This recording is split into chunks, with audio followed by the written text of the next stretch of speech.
ఎకరాలే పెట్టుకుని అది GMR cup చెప్పాడు.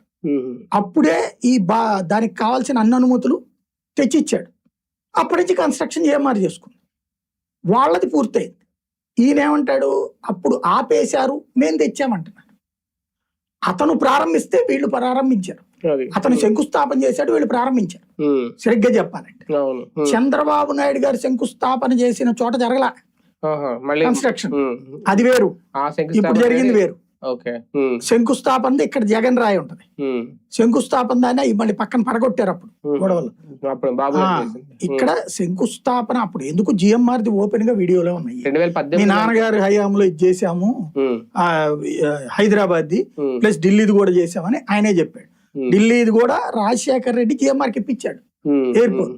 ఆ రెండు మీ నాన్న హయాంలోనే ప్రారంభించాము, శంకుస్థాపన మీ నాన్న హయాంలో జరిగింది, ప్రారంభోత్సవం కూడా మీ నాన్న చేతుల మీదుగానే జరిగింది. ఇక్కడ ఇది నేను ఈ ఏరియా వాడిని, నా ఏరియాది మీ పుణ్యమాని కడతానని అతను ఓపెన్ గా చెప్పాడు. మీ హయాంలో జరగాలని కోరుకున్నాడు, కాకపోతే అప్పుడే 3 ఏళ్లు పడుతుందని ఆయన చెప్పాడు. జగన్ 2 ఏళ్లకు పూర్తి చేయవన్నా అని అడిగాడు, సాధ్యం కాదన్నాడు. అప్పుడే జగన్ ఆ స్టేజ్ మీద నుంచి ఆయన వచ్చేసాడు. 2026కి ఇక్కడి నుంచి ఫ్లైట్లు ఎగురుతాయని జరిగింది. అదే ఏముంది అందులో ఆయన ఆపితే మేము చేసాం. ఇది